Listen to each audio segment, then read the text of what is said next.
என்ன சார்? இன்றைக்கி ஸ்பெஷல் ரொம்பவே ருசியான முருங்கைக்காய் ரசம். இது ரொம்பவே ஈஸியாக செஞ்சலாம். எப்படி செய்கிறதுன்னு பார்க்கலாம். அதுக்கு 2-3 தக்காளி எடுத்து கட் பண்ணி குக்கரில் ஆட் பண்ணிக்கோங்க.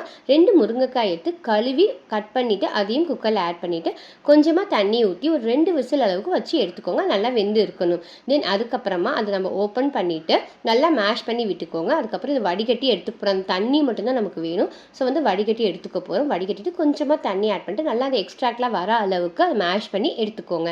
இப்போ புளி தண்ணி சேர்த்திக்கிட்டு இதுக்கு அந்த பவுடர், நம்ம ரச பவுடர் ஆட் பண்ணுவோம் பார்த்தீங்களா, அதுக்கு மிளகு, ஜீரகம், மல்லி, அது கூடவே 2 மிளகாயும் 10 பல் பூண்டும் போட்டு அரைச்சி எடுத்து இதையும் இந்த தண்ணி கூடயே சேர்த்திக்கோங்க.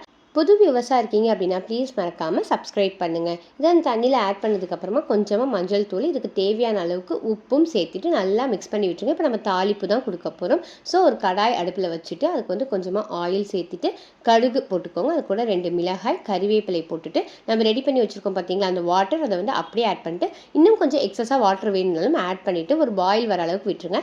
தென் ஃபைனலி மல்லி போட்டு இறக்குனீங்க அப்படின்னா சூப்பரான முருங்கைக்காய் ரசம் ரெடி. பண்ணுங்க, பண்ணுங்க. Thank you.